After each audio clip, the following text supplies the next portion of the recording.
Ibinalibag ng isang lalaking may diferensya umano sa pag-iisip ang isang batang babae sa Bayambang, Pangasinan. Nadala sa ospital ang bata pero binawian din siya ng buhay. Makibalita tayo kay Joy Segi ng GMA Dagupan.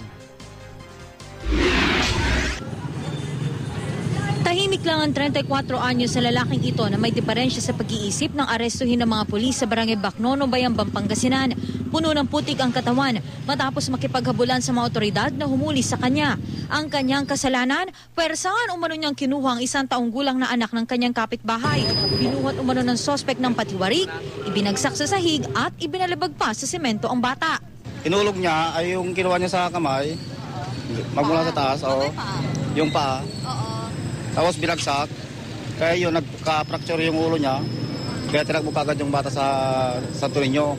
Nadala pa sa ospital ang batang si Zaira May Arenas, pero binawian din ito ng buhay dahil sa matinding sugat sa ulo.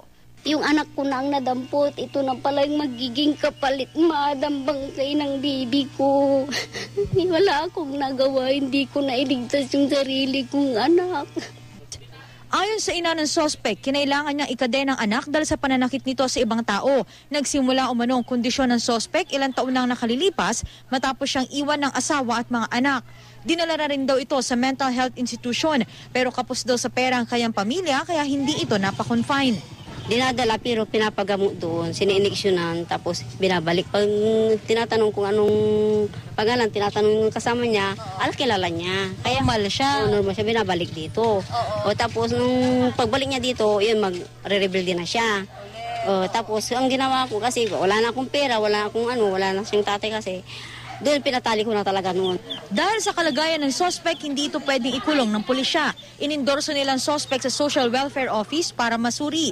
Nadala na rin ito sa mental hospital para mapagamot. Papailan natin siya ng kaso. Korte na ang magde-determine kung meron nga talaga siyang meron siya talagang mental illness. Joy Segi, Nagbabalita, Pilipinas.